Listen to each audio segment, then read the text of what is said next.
FNAF 1 came out in the summer of 2014. During my awkward years as a 13-year-old, I, like many others, was a loyal fan of Markiplier, who on August 12th, 2014, uploaded one of his most popular videos. Warning, scariest game in years. Five Nights at Freddy's Part 1, which has gained a whopping 109 million views since it's been uploaded. This video helped inspire many other gaming channels to do their own playthrough of FNAF. With the help of the massive natural marketing from the YouTube community, this seemingly simple horror indie game exploded into one of the biggest pop culture phenomenons of the 2010s. Fueled by this success, 9 other mainline FNAF games were created, which you may have played or watched someone else played. However, in 2021, Scott Cawthon, the creator of FNAF, left to spend more time with his family. In his absence, FNAF found an unlikely new home in Roblox, where a development team known as Cubic Games acquired the creative rights to create their own FNAF game on the Roblox engine. The project was dubbed Forgotten Memories, and upon the release of its teaser trailer, it gained significant buzz within the Roblox community. Among the YouTube comments, numerous optimistic comments were made, such as, "This honestly looks way too good for Roblox. This will likely rival Apeirophobia a lot. This honestly looks better than games Roblox themselves make. I wish I was being sarcastic." However, based on my own experience and the current player numbers, like many other games, this one failed to meet the expectations set by the hype.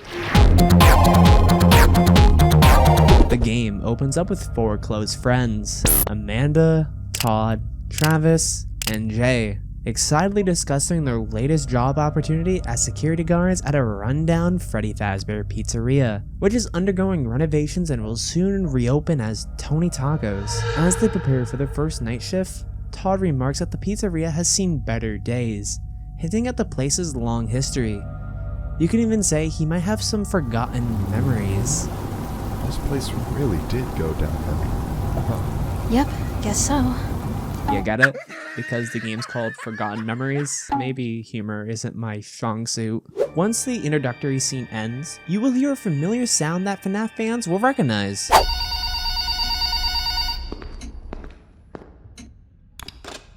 Hello! Welcome to your first night.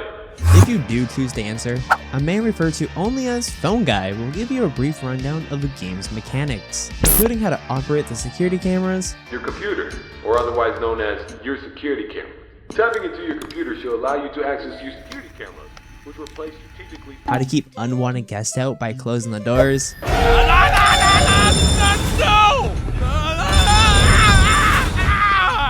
and how to manage the power supply in order to survive the night. It's also critical to realize that these 2 doors, when closed, put an extreme amount of strain on our only 2 working generators. So if you don't plan to run out of power and keep the lights on, then keep those doors open. Additionally, the player will also be instructed on how to keep the marionette from spawning by keeping the curtains closed. Towards the south wall in the back part of your office should be a small stage. On this stage should be an old and abandoned animatronic. Now this is a relic from the old pizzeria.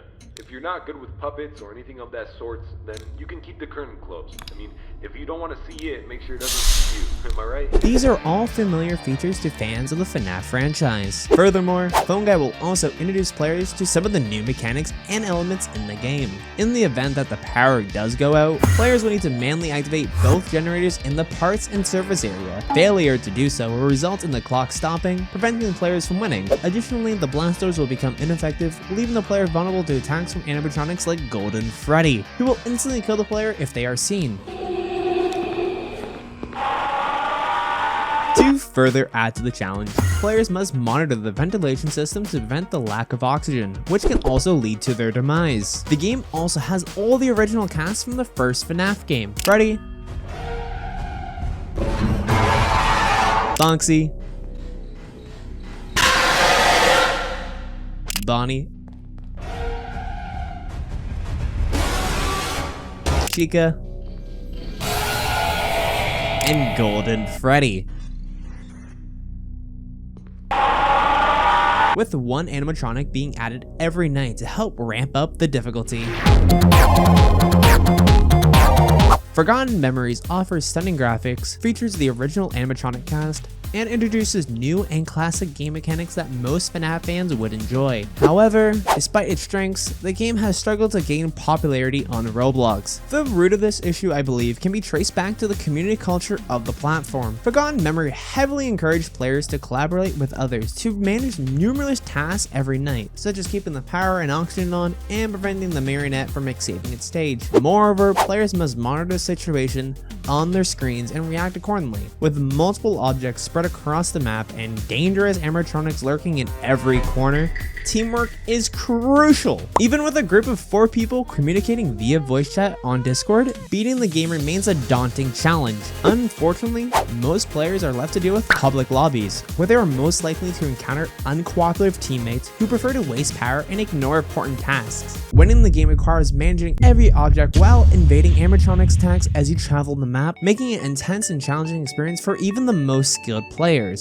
I've played Forgotten Memories countless times, but every time I enter a lobby, I feel like I'm one match closer to giving up on this game for good. It's incredibly frustrating to have teammates who are either uninterested or incapable of contributing, leaving me to do every single task in a game that's almost impossible to do solo. I appreciate a good challenge and overcoming difficult situations, but when success hinges entirely on having a competent team, it kills my motivation to keep playing.